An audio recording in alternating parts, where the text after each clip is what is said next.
Hello दोस्तों, जैसा कि कमेंट में लगातार बच्चों की डिमांड होने की वजह से कि सर स्क्वायर रूट निकालने की ट्रिक क्या होती है, तो बच्चों आज हम लेकर के आए हैं स्क्वायर रूट निकालने की ट्रिक। आइए बच्चों, हम 3 से 4 स्टेप में एकदम आसान ट्रिक्स के साथ बच्चों किसी भी नंबर का स्क्वायर रूट निकाल सकते हैं। तो बच्चों सबसे पहले एग्जांपल की बात करें कि अगर 625 बच्चों इसका स्क्वायर रूट क्या होगा, तो हमें सबसे पहले स्टेप नंबर फर्स्ट में काम करना है कि लास्ट वाले डिजिट को पता करना है कि इसका स्क्वायर करने पर आता है। तो मेरे प्यारे बच्चों 5 के स्क्वायर करने पर आता है, यानी कि एक पहला स्टेप है पता है करना है कि लास्ट डिजिट यानी कि अंतिम अंक बच्चों किसका स्क्वायर करने पर आएगा। तो 5 का स्क्वायर 5 का स्क्वायर करने पर आएगा। उसके बाद स्टेप नंबर सेकंड है बच्चों लास्ट के 2 डिजिट को छोड़ देना है, यानी कैंसिल कर देना है। फिर उसके बाद अगला बच्चों स्टेप नंबर थर्ड है कि जो रिमेनिंग नंबर यानी बचा हुआ जो नंबर है बच्चों उसके नियरेस्ट में हमें परफेक्ट स्क्वायर नंबर ढूंढना है। तो 6 के नजदीक में सबसे बड़ा परफेक्ट स्क्वायर नंबर होता है बच्चों 4, और उस 4 का हमें स्क्वायर रूट निकाल करके लिख लेना। 4 का स्क्वायर रूट क्या होता है बच्चों 2। तो इस तरीके से बच्चों 625 का जो स्क्वायर रूट निकल कर आया बच्चों 25 आया।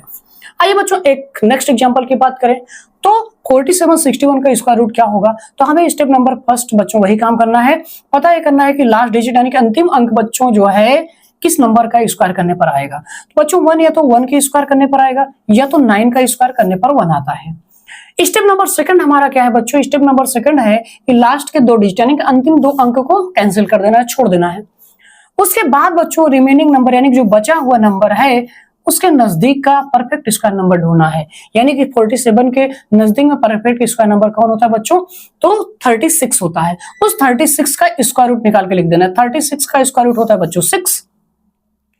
अब यहाँ पर बच्चों रिक्वायर्ड अगर हमारे संभावित 2 आंसर आ रहे हैं, या तो 61 हो सकता है या तो 69 हो सकता है। तो ऐसे केस में क्या करना है, ऐसे केस में हमारा स्टेप नंबर 4 आता है। स्टेप नंबर 4 क्या है बच्चों, जो स्टेप 3 वाला अंक है यानी कि स्टेप 3 वाला जो डिजिट है बच्चों उसमें उसकी अगले नंबर से मल्टीप्लाई कराना है, यानी कि 6 में उसके अगले नंबर से 7 से अगर हम मल्टीप्लाई कराएंगे तो बच्चों जो हमारा प्रोडक्ट आएगा 42 आएगा।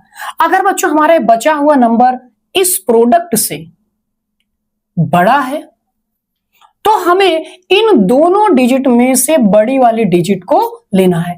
लेकिन अगर बच्चों बचा हुआ नंबर यानी कि रिमेनिंग नंबर इस प्रोडक्ट से छोटा है तो उस केस में हमें बच्चों इस छोटे वाले डिजिट को यानी कि छोटे वाले अंक को लेना है।